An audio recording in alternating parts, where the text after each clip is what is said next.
ping adlaw so adi kami na habukid kay nagpralano kami ng Manirilot. So yadto na hibrad hibrad oyong yadto nagkukuha na nangangawat ng silot char.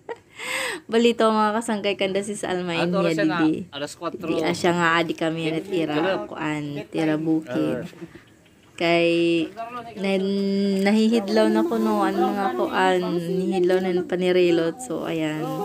Ako naman nagpipinanghuakin harang niya. Di gidamuit kanda si Alma mga harang didi. Mao pa ni burotang hitamon show may nga tinda. Ayan.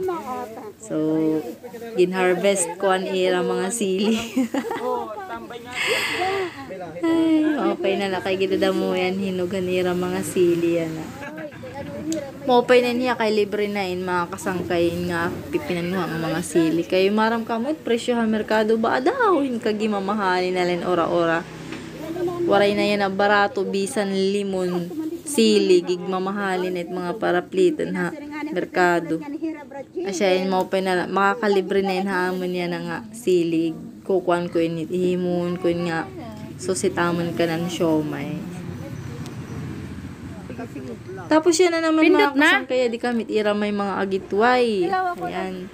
Maupay niya nga utan, marasay niya. Pwede lapwa, pwede daman niya hinatukan. Asya hiya mga kasangkay. Marasay niya agitway. Ayan. Aray sis Almay takloyo. Pipinan nga kami mga kaagitwayan hitira garden. Maupay na daman kay damot ira mga tanong mga kasangkay bisan laan may pinya. May mga tanglad inaro da makintanglad mga kasangkay maupay tay burot ng tinulang nga isda. Libre na damait makasangkay kay tanglad ha merkado tagjis na liwat. So maupay na lang nga hinga di kami yan na kay makakalibre na init atong pag-adlaw-adlaw. Salamat sa Diyos may danak utan. Padudugon ka pa. Ikaw sis magduulay ka. Mga araw na lakan sis Rudy.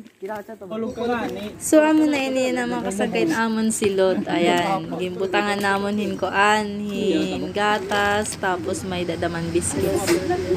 So that's all for today. Thank you for watching. Please subscribe and see you in my next vlog. Angray, hamingin gawin.